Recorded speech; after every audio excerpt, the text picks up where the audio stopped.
Hello everyone, welcome to Earth Archives.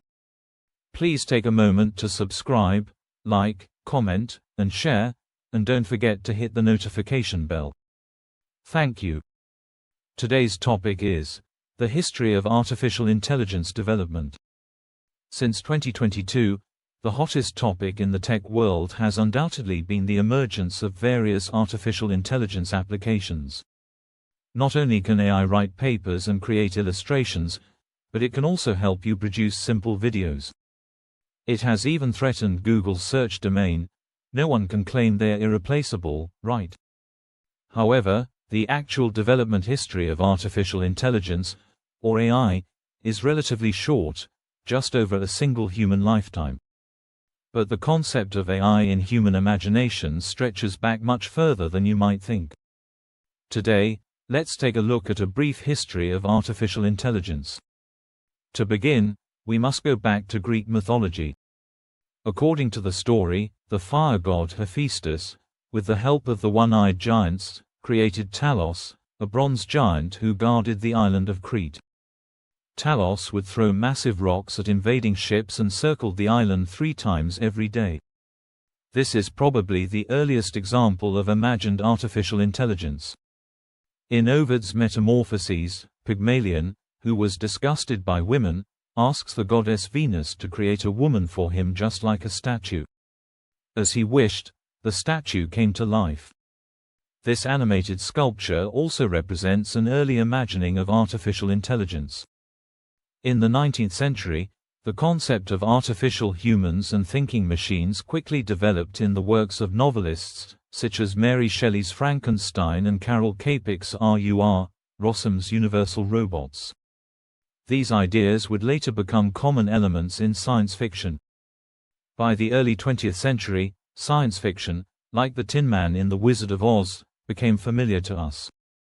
In the 1950s, scientists, mathematicians, and philosophers began developing the concept of artificial intelligence, or AI. The most famous among them was Alan Turing. He not only explored the mathematical possibilities of AI, but also posed the question, if humans can use available information and reasoning to solve problems and make decisions, why can't machines do the same? This became the theoretical framework for his 1950 paper Computing Machinery and Intelligence. However, theory always has to be tested in practice. Before 1949, there simply weren't the conditions to do so. Even in the 1950s, renting a computer would cost $200,000 a month, no small sum. But 5 years later, Alan Newell, John Clifford Shaw, and Herbert Alexander Simon launched a project to test the theory. It was funded by the Rand Corporation and resulted in The Logic Theorist, a program designed to mimic human problem-solving skills. Many consider it the first artificial intelligence program, and it was showcased at the Dartmouth Summer Research Project on Artificial Intelligence in 1956. Although no consensus was reached, the event brought together leading experts and catalyzed AI research for the next 20 years. From 1957 to 1974, benefiting from advances in computing, AI made rapid progress, and machine learning algorithms improved. In 1970, Marvin Minsky told Life magazine that in 3 to 8 years, we would have a machine with the intelligence of an average human. Unfortunately, while basic principles were established, much work remained to be done. The biggest challenge was insufficient computing power, which hindered the ability to store more data and process information, leading to slow progress in the years that followed.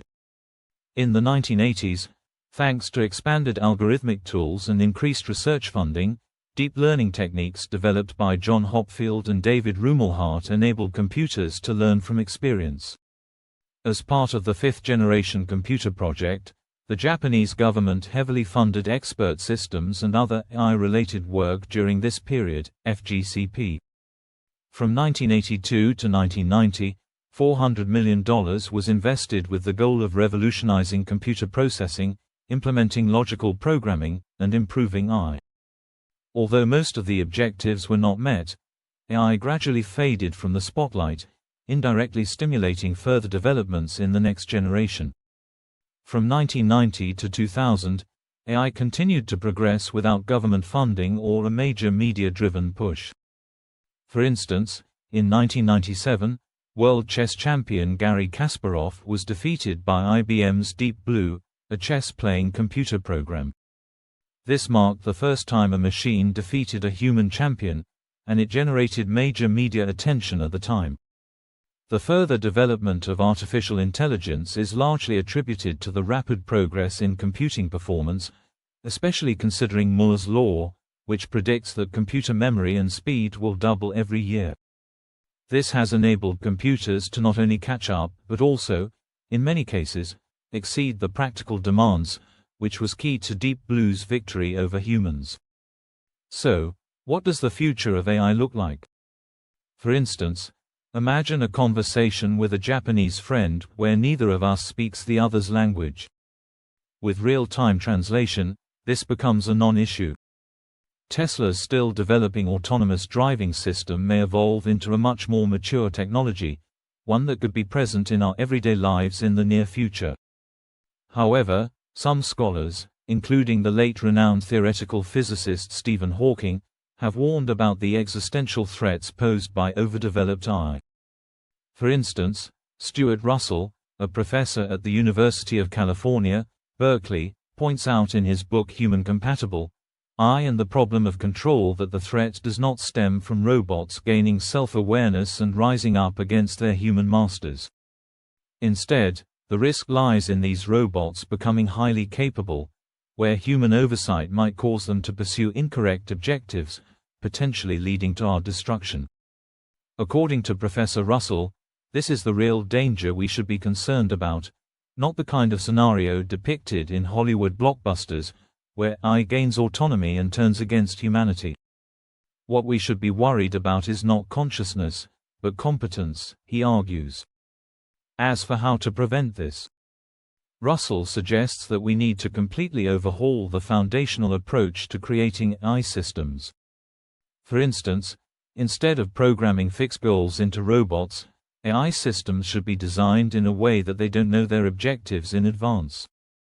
Once AI systems operate under this framework, they would be bound to follow human instructions, seeking human permission before carrying out any task, because they would not be certain whether it's exactly what we want. If the AI system is powerful enough, it will follow your instructions precisely, and you will receive exactly the result you asked for. In this way, AI systems are somewhat like the genie in the famous lamp story.